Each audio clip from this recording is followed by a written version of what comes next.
आनंदाचा सोहळा स्वामींचे भजन, आनंदाचा सोहळा स्वामींचे भजन, आनंदाचा सोहळा स्वामींचे भजन, आनंदाचा सोहळा स्वामींचे भजन. एक गोष्ट लक्षात घ्या, स्व आणि मी याचा अर्थ कळला पाहिजे, त्याला स्वामी कळला. स्वामींना दोन रूपामध्ये दाखवलंय माहिती आहे ना, एक रूप आहे स्त्रीचं आणि दुसरं रूप स्वामी समर्थ प्रत्यक्ष. हे दोन रूप कोणाची आहेत? जो मी आहे ते स्वामी आहेत आणि जे स्व आहे ती देवी आहे. ती स्व देवी कोण आहे माहिती आहे का? अग्नीची पत्नी आहे, पण ती अग्नीला नाही माहिती आहे. तिच्यापासून स्कंद नावाचा पुत्र आहे.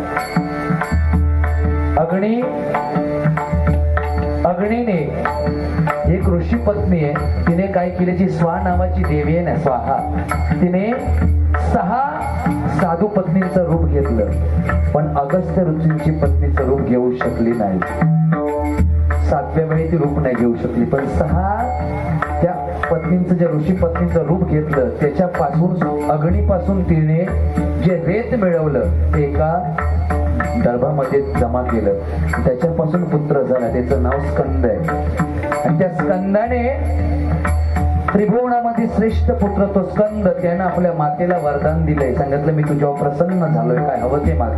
त्यावेळेला त्या स्वादेवीने सांगितलं की अग्नीला माहित नाहीये की मी त्याच्यापासून हा तुझा जन्म केलाय, पण आयुष्यभर मला त्याच्याबरोबर राहायचंय, तर मला असं वरदान दे की मला त्याच्यापासून लांब करायचं नाहीये.